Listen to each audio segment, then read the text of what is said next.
New Zealand. ഞാൻ നീത രാജീവ്. നമുക്കിന്ന് വെണ്ടയ്ക്ക ഉപയോഗിച്ചിട്ട് വ്യത്യസ്തമായ ഒരു കറി ഉണ്ടാക്കാം. വെണ്ടയ്ക്കയും തേങ്ങാപ്പാലും സവാളയാണ് ഇതിന്റെ മെയിൻ ഇൻഗ്രീഡിയൻസ് ആയിട്ട് വരുന്നത്. നമ്മളെപ്പോഴും വെണ്ടയ്ക്ക മെഴുക്കുവരട്ടിയാണല്ലോ ചോറിന് കറി ഉണ്ടാക്കുന്നത്. ഇതിപ്പോ നമുക്ക് വ്യത്യസ്തമായിട്ട് വെണ്ടയ്ക്ക പാൽക്കറി റെഡിയാക്കാം. നമ്മുടെ ചോറിന്റെ കൂടെ നല്ലൊരു കോമ്പിനേഷനാണ് ഈ കറി. അധികം ആർക്കും അറിയാമോന്ന് അറിയില്ല, ചില ആൾക്കാർക്കൊക്കെ അറിയാൻ പറ്റുമായിരിക്കും. അപ്പൊ നമുക്കിന്ന് വെണ്ടയ്ക്ക പാൽക്കറി റെഡിയാക്കാം. നമുക്ക് കിച്ചണിലേക്ക് പോവാം. നമുക്ക് ഇൻഗ്രീഡിയൻസ് നോക്കാം. നമ്മൾ ഒരു സവാള എടുത്തിട്ടുണ്ട്, പിന്നെ വെണ്ടയ്ക്ക, കടുക്, ഇഞ്ചി, വെളുത്തുള്ളി, വറ്റൽമുളക്, പച്ചമുളക്, ഗരം മസാല, മല്ലിപ്പൊടി, മഞ്ഞൾപ്പൊടി, കാശ്മീരി ചില്ലി പൗഡർ, കറിവേപ്പില, ഉപ്പ്, വെളിച്ചെണ്ണ, പിന്നെ തേങ്ങയുടെ 1-ാം പാലും 2-ാം പാലും എടുത്തിട്ടുണ്ട്. നമുക്ക് എങ്ങനെയാണ് കറി റെഡിയാക്കുന്നതെന്ന് നോക്കാം. നമ്മളിവിടെ വെണ്ടയ്ക്ക നന്നായിട്ട് കഴുകി എടുത്തിട്ടുണ്ട്. ഇനി നമുക്ക് ഓരോ വെണ്ടയ്ക്കായിട്ട് എടുത്തിട്ട് കട്ട് ചെയ്തെടുക്കാം. വെണ്ടയ്ക്കയുടെ തുമ്പ് നമ്മൾ കട്ട് ചെയ്ത് മാറ്റിയിട്ട് ഒരു വെണ്ടയ്ക്ക നമുക്ക് 3ആയിട്ട് മുറിച്ചെടുക്കാം. അത് നമ്മൾ വെണ്ടയ്ക്കയുടെ വലിപ്പം അനുസരിച്ചിട്ട് നമുക്ക് നീളം തീരുമാനിക്കാം.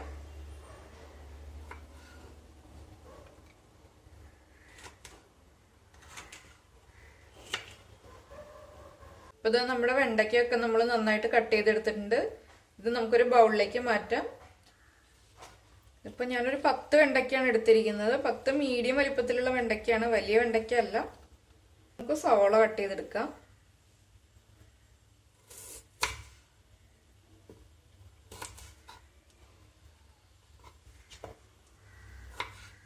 സവാള നീളത്തിൽ തിന്നായിട്ട് കട്ട് ചെയ്തെടുക്കാം.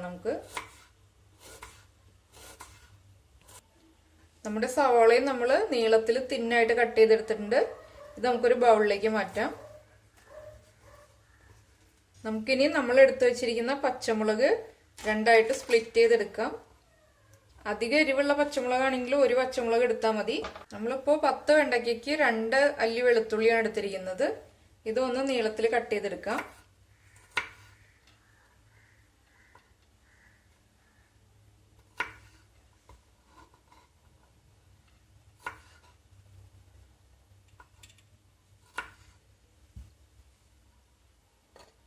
നമുക്ക് ഇഞ്ചി കട്ട് ചെയ്തെടുക്കാം.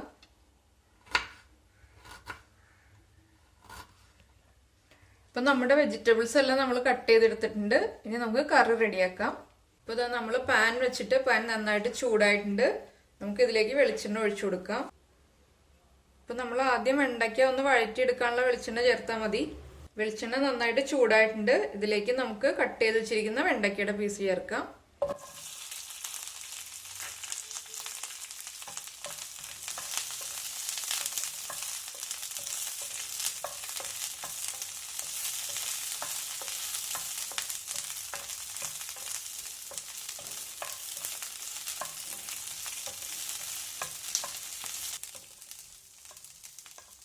നമ്മൾ വെണ്ടയ്ക്ക ചേർത്തപ്പോൾ ഫ്ലെയിം കുറച്ചാണ് വെച്ചിരുന്നത്. ഇനി നമുക്കൊന്ന് ഫ്ലെയിം കൂട്ടി വെക്കാം. മീഡിയം ഫ്ലെയിമിൽ വെച്ചിട്ട് നമുക്ക് നന്നായിട്ട് വെണ്ടയ്ക്ക വഴറ്റിയെടുക്കാം.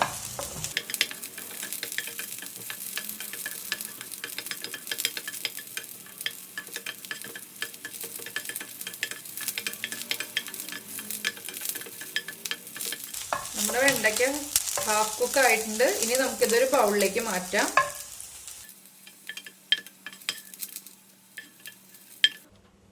നമ്മൾ വെണ്ടയ്ക്ക വഴറ്റിയെടുത്ത അതേ പാനിൽ തന്നെ കുറച്ചുകൂടി വെളിച്ചെണ്ണ ചേർക്കാം.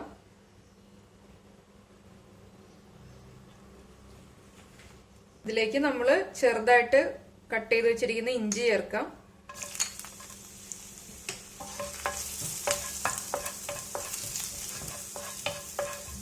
ഇതിലേക്ക് നമുക്ക് ഗാർലിക് ആഡ് ചെയ്യാം.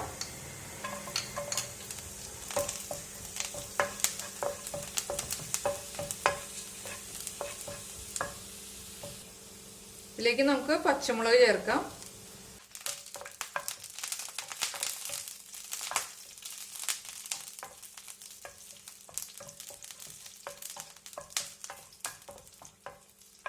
നമുക്കിനി സവോള ചേർത്ത് കൊടുക്കാം.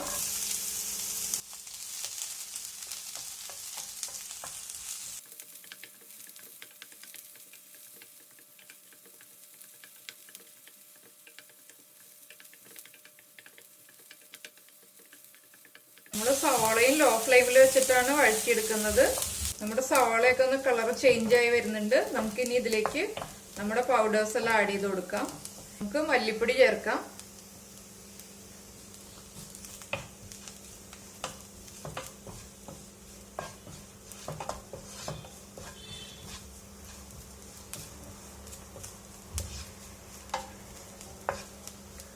നമ്മൾ പൗഡേഴ്സ് ആഡ് ചെയ്യുമ്പോൾ എപ്പോഴും ലോ ഫ്ലെയിമിൽ വെച്ചിട്ട് ആഡ് ചെയ്യണം, അല്ലെങ്കിൽ പൗഡറൊക്കെ വേഗം കരിഞ്ഞു പോവും. നമുക്കിതിലേക്ക് മുളക് പൊടി ചേർത്ത് കൊടുക്കാം.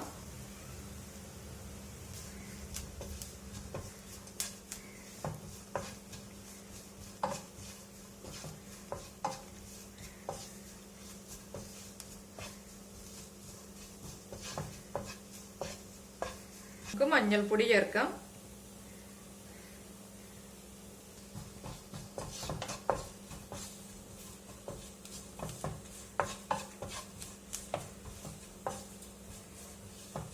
ഗരം മസാലപ്പൊടി ചേർക്കാം.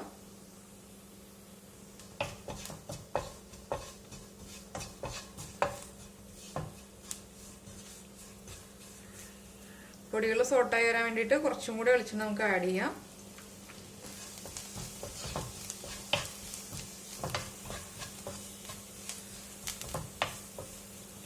ഇതിലേക്ക് നമുക്ക് കുറച്ച് കറിവേപ്പില ചേർക്കാം.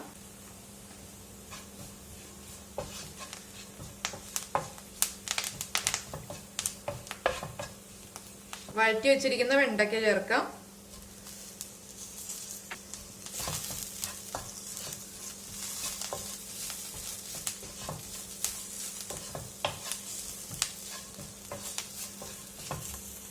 ഇതിലേക്ക് നമുക്ക് നമ്മൾ എടുത്തു വെച്ചിരിക്കുന്ന തേങ്ങയുടെ 2ാം പാല് ചേർക്കാം.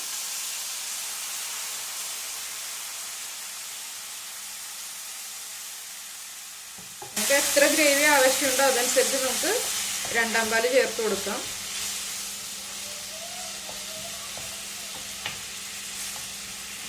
നമുക്ക് കുറച്ചുകൂടി തേങ്ങാപ്പാൽ ചേർക്കാം.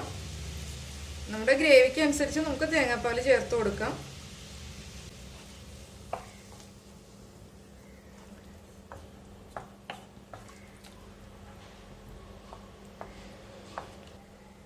നമ്മൾ കറിയിലേക്ക് ഇതുവരെ ഉപ്പ് ചേർത്ത് കൊടുത്തിട്ടില്ല. നമുക്ക് ആവശ്യത്തിന് ഉപ്പ് ചേർക്കാം.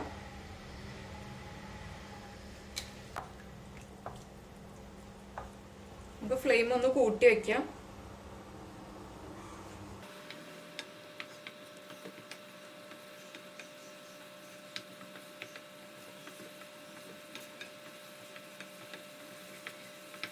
നമ്മുടെ ഗ്രേവിയിൽ കിടന്നിട്ട് വെണ്ടയ്ക്ക നന്നായിട്ടൊന്ന് കുക്കായി വരട്ടെ. അപ്പോൾ കറി തിളച്ചു തുടങ്ങിയിട്ടുണ്ട്. നമുക്ക് ഫ്ലെയിം കുറച്ചിട്ട് വെണ്ടയ്ക്ക കുക്കായി വരുന്നത് വരെ വെയിറ്റ് ചെയ്യാം.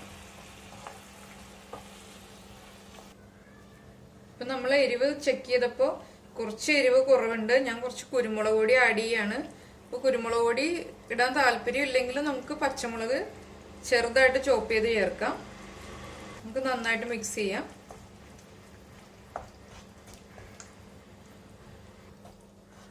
നമ്മുടെ വെണ്ടയ്ക്ക നന്നായിട്ട് കുക്കായി വന്നിട്ടുണ്ട്. നമുക്കിതിലേക്ക് 1ാം പാല് ചേർക്കാം. കറി ഉണ്ടാക്കുമ്പോൾ നമ്മൾ പ്രത്യേകം ശ്രദ്ധിക്കേണ്ട കാര്യം എന്താണെന്ന് വെച്ചിട്ടുണ്ടെങ്കിൽ നമ്മൾ അധിക സമയം സ്റ്റൗവിൽ നമ്മളിത് കുക്ക് ചെയ്യരുത്. തേങ്ങാപ്പാൽ ഒഴിച്ചു കഴിഞ്ഞിട്ട് തേങ്ങാപ്പാൽ വേഗം തിക്കായിട്ട് കറി പെട്ടെന്ന് തന്നെ കുറുകിപ്പോവും. അതുകൊണ്ട് നമ്മൾ എപ്പോഴും ശ്രദ്ധിച്ചിട്ട് വേണം ഈ കറി ഉണ്ടാക്കാൻ. ഗ്രേവി തിക്കായി പോകാതെ ശ്രദ്ധിക്കുക. ഇനി ഇതിലേക്ക് നമുക്ക് ഗരം മസാല ചേർക്കാം. നമ്മൾ ആദ്യം എടുത്തു വെച്ചിരുന്ന ഗരം മസാലയുടെ 1/4 ഭാഗമാണ് ചേർത്തിരുന്നത്. ഇനി ബാക്കിയിരിക്കുന്നതും കൂടി നമുക്ക് ചേർക്കാം. കറി നന്നായിട്ട് തിളച്ചു തുടങ്ങിയിട്ടുണ്ട്. നമുക്ക് ഫ്ലെയിം ഓഫ് ചെയ്യാം. നമ്മുടെ പാൻ ചൂടായിട്ടുണ്ട്. നമുക്ക് കുറച്ച് വെളിച്ചെണ്ണ ഒഴിച്ചു കൊടുക്കാം. വെളിച്ചെണ്ണ നന്നായിട്ട് ചൂടായിട്ടുണ്ട്. നമുക്ക് വെളിച്ചെണ്ണയിലേക്ക് കടുക് ഇട്ട് കൊടുക്കാം.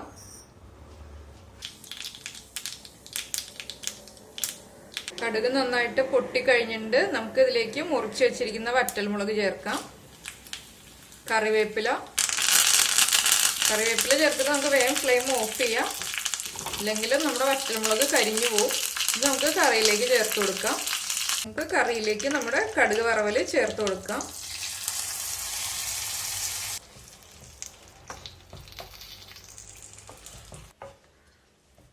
നമ്മൾ കടുക് വറവൽ ചേർത്ത് കഴിഞ്ഞിട്ട് നന്നായിട്ട് മിക്സ് ചെയ്തിട്ടുണ്ട്.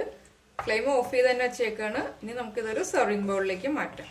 നമ്മുടെ വെണ്ടയ്ക്ക പാൽക്കറി റെഡി ആയിട്ടുണ്ട്. എല്ലാവരും ഇത് ട്രൈ ചെയ്ത് നോക്കുക. നമുക്ക് നമ്മുടെ എരിവിനനുസരിച്ച് പച്ചമുളക് ആഡ് ചെയ്ത് കൊടുക്കാം. അത് നമ്മുടെ ചോയ്സ് ആണ് എങ്ങനെയാണെന്ന് വെച്ചിട്ടുണ്ടെങ്കിൽ. അപ്പൊ എല്ലാവരും ഇത് ട്രൈ ചെയ്ത് നോക്കുക. ലൈക്ക് ചെയ്യുക, ഷെയർ ചെയ്യുക, കമന്റ് ചെയ്യുക, സബ്സ്ക്രൈബ് ചെയ്യുക. നമുക്ക് അടുത്ത ഡിഷുമായിട്ട് അടുത്ത ദിവസം കാണാം. ബൈ.